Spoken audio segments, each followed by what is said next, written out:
পার্বত্য অঞ্চলে যে প্রাথমিক শিক্ষা ব্যবস্থা আছে এই শিক্ষা ব্যবস্থা পুরোপুরি ধ্বংস করে দিয়েছে তারা।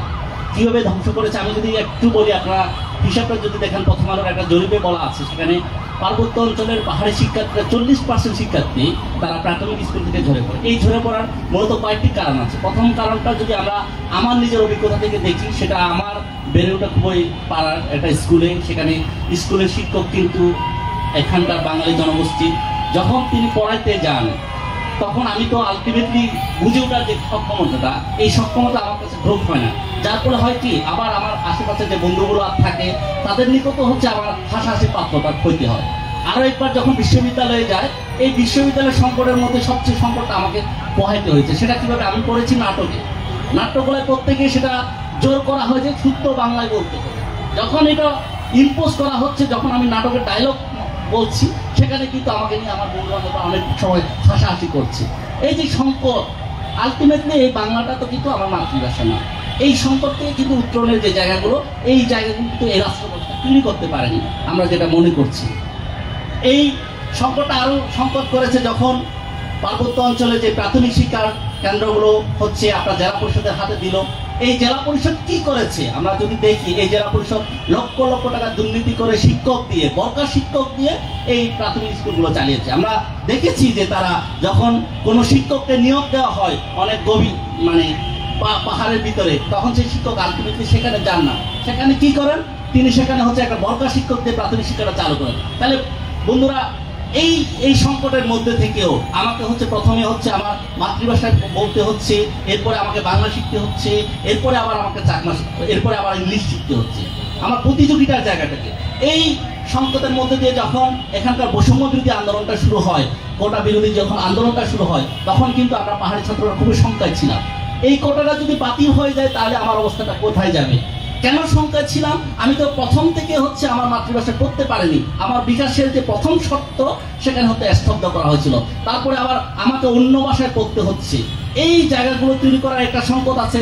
প্রাথমিক স্কুলগুলো হচ্ছে নষ্ট করেছে, তারপর উচ্চ মাধ্যমিকে গিয়ে নষ্ট করেছে, আবার বিশ্ববিদ্যালয়ে যখন আসছি তখন পড়াশোনা করতে গিয়ে আমার বন্ধু বান্ধবের কাছ থেকে হচ্ছে আমার ডিস হতে হয়েছে।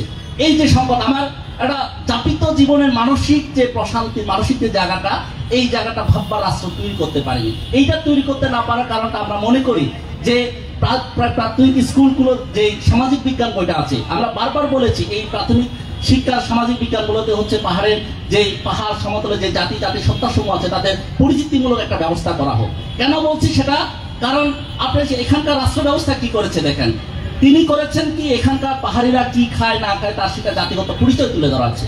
এখানকার সমতলবাসীরা কি খায় না খায়, আলটিমেটলি একটা জাতি সমূহের তার পরিচয় তো কি খায় না খায়, তার সেই খাদ্যাভ্যাস দিয়ে তার পরিচিত হয় না। আপনি যদি বাঙালিকে হচ্ছে রিপ্রেজেন্ট করতে চান তাহলে দেখবেন আপনার বাঙালির হচ্ছে সুদীর্ঘ ইতিহাস, 52 ভাষা আন্দোলন, 69 অভ্যুত্থান, 71 মুক্তিযুদ্ধ, তার হিস্ট্রি দিয়ে তাকে চিনে। চায়নাকে যদি দেখেন তার হিস্ট্রি দিয়েছে, তাহলে শুধুমাত্র এখানকার পাহাড়ি বা সমতলে যারা আদিবাসী আছে তাদের পরিচয় দিতে গিয়ে কেন সে কি খায় না খায় এইটা কেন তার পরিচয় হতে যাবে। আমরা জানি এখানকার নবাব সিরাজউদ্দৌলা যখন বাংলায় হারিয়ে যাচ্ছেন তখন কিন্তু পার্বত্য চট্টগ্রামের পাহাড়িরা নিজেদের অবস্থা যুদ্ধ করে হচ্ছে টিকে রেখেছিলেন।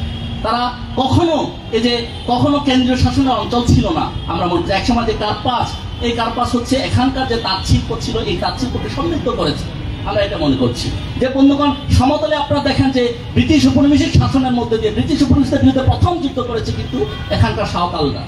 তাহলে দেখেন এই হিস্ট্রিকে তো ভুলিয়ে দেওয়া হয়। এই হিস্ট্রি না জানার ফলে হয় কি, আমার বন্ধুরা হচ্ছে আমার সম্পর্কে হচ্ছে নেতিবাচক ধারণা তার আলটিমেটলি তৈরি হয়ে যায়, যার ফলে হচ্ছে এখানকার দূরত্বটা বেড়ে যায়। আমরা মনে করছি যে আমরা এখানকার যে বারবার বলা হয়েছে যে সংকটগুলো তৈরি করা হচ্ছে, এখানে বারবার যখন অভ্যুত্থান হয়, মুক্তিযুদ্ধ হয়, তার পরবর্তীতে কিন্তু আমাকে বারবার সংকটের মধ্যে দিয়ে যেতে হয়েছে। আমাকে বারবার বলতে হচ্ছে আমি বিচ্ছিন্নতাবাদী না, আমরা সম্পৃক্ত হতে চাই।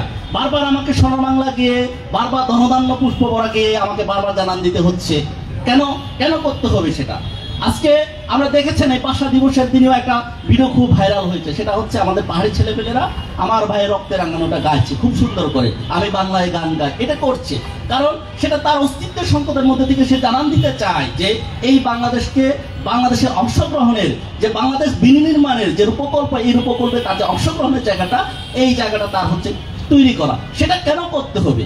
এই ছোট ছোট জাতিসমূহ যে 14টা জনগোষ্ঠী আছে তাদের ভাষা আজ হারিয়ে যাওয়ার পথে। আমরা মনে করি এখানকার যে বাংলাদেশের যতগুলো জাতি জনগোষ্ঠী আছে, যে সংস্কৃতি আছে, এই সংস্কৃতিকে যদি সমৃদ্ধ করা যেত তাহলে বাংলাদেশের যে রূপকল্প, যে বাংলাদেশ গণতান্ত্রিক বাংলাদেশ, বিনির্মাণের যে বাংলাদেশ, এই বাংলাদেশকে আসলে আমরা উন্নত জায়গায় নিতে পারতাম। কিন্তু এই রাষ্ট্র ব্যবস্থা তা করেনি। আমরা দেখেছি 72-এর পরবর্তী এখানকার পাহাড়ের সম্পদকে কিভাবে তারা আসলে সংকটাপন্ন করে রেখেছে। পাহাড়ে থেকে বিচ্ছিন্ন করা পায় তারা করেছে, নানাভাবে বিচ্ছিন্ন। আমরা অভ্যুত্থানের পরবর্তীও দেখেছি, সেখানে আমাকে দাঁড়িয়ে বলতে হচ্ছে আমি বিচ্ছিন্নতাবাদী না, বারবার এই কথাটা বলতে হচ্ছে। এবং কিছুদিন আগে যখন আমার পাঠ্য বইয়ে আমার চিহ্ন মুছে দেওয়া হয়, তখন যখন আমি প্রতিবাদ করতে যাই তখন আমার উপরে আবার হামলা চালানো হয়। বন্ধুগণ, এই হচ্ছে পুরো রাষ্ট্রিক চরিত্র। এই রাষ্ট্রীয় চরিত্র কাঠামোর মধ্যে দিয়ে আমরা এই আজকের এই ভাষা দিবসটা পালন করছি। আমরা একই সাথে আমরা মনে করি হচ্ছে ভাষা দিবসের যে চেতনা, রফিক জব্বার সালামদের যে চেতনা, সেই চেতনা হচ্ছে এখানকার অন্যান্য জাতি সত্তা সমূহের এবং যে পিছিয়ে পড়া জনগোষ্ঠীতে যাতে তাদের ভাষাকে সংরক্ষণের যে জায়গাটা তার ব্যবস্থাটা করাটা জরুরি। আমরা এও দেখেছি যে কথায় করাটা 2009 পরবর্তী দেখেছি এখানকার সরকার একটা উদ্যোগ নিয়েছে 6টি মাতৃভাষায় তা পড়াশোনা করাবে। কিন্তু আমরা কি দেখেছি সেটা কিন্তু পর্যাপ্ত শিক্ষক না থাকার কারণে, পর্যাপ্ত প্রশিক্ষক না থাকার কারণে সেটা কথার আর কাজের মধ্যে কোনো মিল নেই। আমরা দেখেছি তার যে প্রাপ্যটা যে জায়গাটা আছে সেটা আর কথার মধ্যে কাজে মিল রাখতে পারেনি। আমরা বারবার দেখেছি যে আমার এক বন্ধু বলে গেছেন যে আপনারা শেখ মুজিব হতে চান কিনা, আপনারা আওয়ামী লীগ হতে চান কিনা, সেই প্রশ্নটা হচ্ছে আপনাদেরকে বারবার আমরা ছুড়ে দিতে চাই। এবার থেকে আপনারা যতবার হচ্ছে আপনাকে বিচ্ছিন্নতাবাদী ট্যাগ লাগাবেন, আমরা বারবার বলবো হচ্ছে আপনারা শেখ মুজিব হতে চান কিনা।